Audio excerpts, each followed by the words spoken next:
Hi, welcome to my channel, and this is episode 348 of our Great Tour of the Famous series.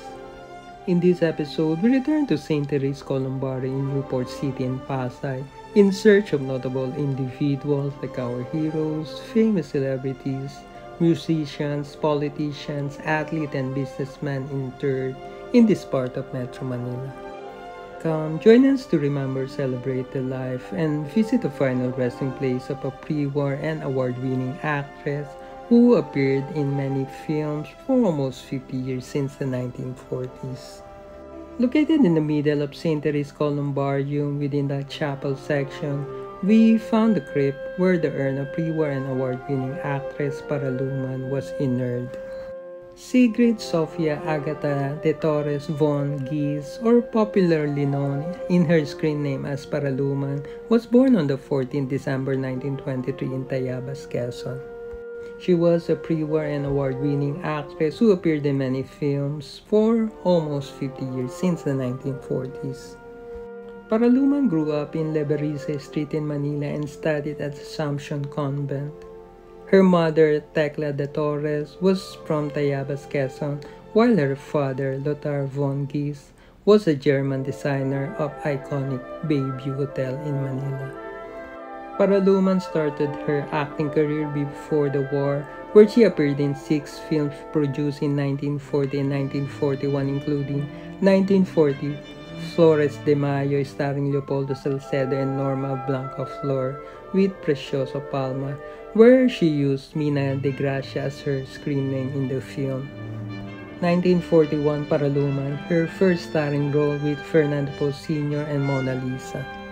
And 1941 Bayani ng Buhay, also with Fernando Poe Sr. and Mona Lisa. Paraluman's acting career was halted because of World War II and the Japanese invasion of the Philippines. During the war, Paraluman fell in love with Yoshifumi Abe, a Japanese soldier in the propaganda movement, and the couple had a daughter, Kyoko, born as Cecil Christine Abe, or popularly known as Baby O'Brien, also an actress and TV host. After the war, Yoshifumi brought Paraluman and Kyoko when he returned to Japan. However, after a few years in Japan, Paraluman decided to go back to the Philippines with her child Kyoko. In 1947, Paraluman decided to revive her acting career and became a contract star for Sampaguita Pictures. Her first post-war film appearance was in the 1947 movie La Paloma with Fred Montilla and Lilian Leonardo. Few years after she returned from Japan, Paraluman married Captain Antonio Barreto O'Brien, a commercial pilot at Philippine Airlines. Many years after Captain O'Brien died, Paraluman married Brigido Sibug, a businessman involved in aviation industry. Paraluman had 90 film appearances as actress from 1940 to 1988. Her other film appearances include 1957 Hong Kong Holiday with Rick Rodrigo, Gloria Romero, Daisy Romualdez, and Dolphy. I knew it! Hindi ba't ikaw ang sampanggal na binusan ko ng tubig? Pulas on! Hindi mo ba naisip na sila naliligaw ko sa pagtitipong ito? Ang ibig mong sabihin ay humahanap ka rito ng pasahero para sa iyong sampan? Kaya mo na siyang umalis, total narito naman ako. You really mean that? Bakit? What's wrong with me now? So you don't like me? Well, neither do I. After all, you're not the only fish in the ocean. Sige, habulin mo siya. Hindi na ako makiharap sa kanya sapagkat maaaring niyang sabihin. Ako katulad mo. 1957, Sinong May Sala with Rogelio de la Rosa, Gloria Romero, Rick Rodrigo, Luis Gonzalez, Susan Roses, and Romeo Vasquez, where she won the Best Actress in the 1958 FAMAS Awards. Ay, higit ang pagkakasala ko kay Bobby. Sapagkat akong kauna-unahang sumugat sa kanyang murang puso. Minahal.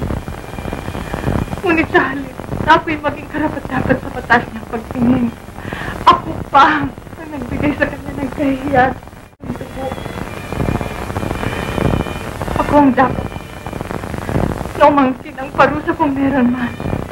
1959, Surrender Hell, an international film release starring Keith Ants and Susan Cabot.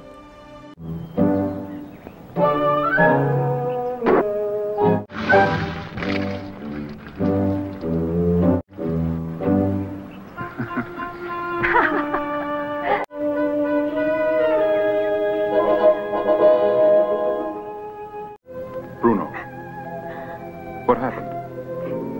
They would have caught me if he hadn't. The whiteness hands. Thanks for everything, Don. For giving a chance to revenge against Jack. And some of your love. Going out. I must leave for a party. I must. Be careful.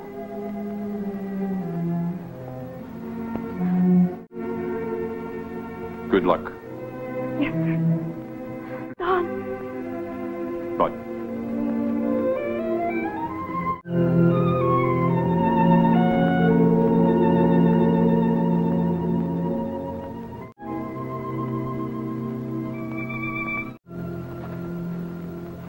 Goodbye. Goodbye, Don. 1969, Stoney, an international film release starring Barbara Boucher with Leopoldo Salcedo and Vic Diaz. How do you do? I'm Margaret Swallow. Would you like to go upstairs to your room?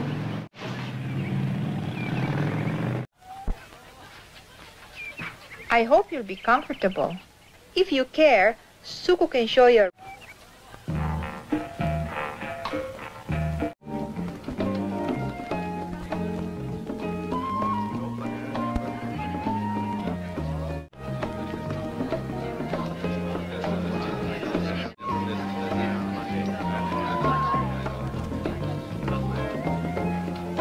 '85, Hello Lover, Goodbye Friend, starring Alma Moreno, Lorna Tolentino, Maria Isabel Lopez, and Alona Alegre with Rosemary Hill.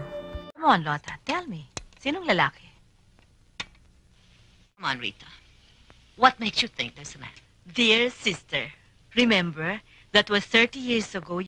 Ikaw, ako, si Mario at si Ray.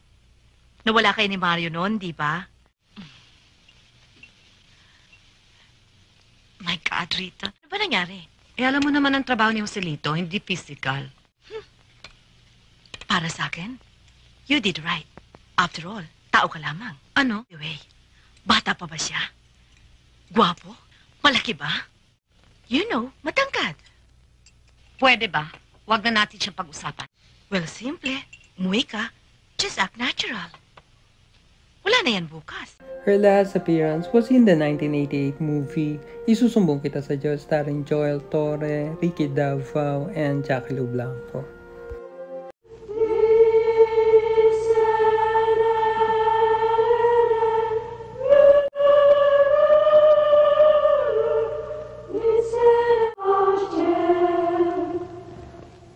Kung ganun man ang mangyari, hinayaan niyo nang siya magpasya sa kanyang sarili. Ang pusong umiibig, di nakikinig sa pangaral at di napipigilan. Hindi ako katulad ninyo. Bukal sa loob ng pumasok dito sa monasteryo. Sinikap ko. Ngunit napakahirap. Ayokong madanas pa nilalaya. Paraluman died of cardiac arrest on the 27th April 2009 at the age of 85.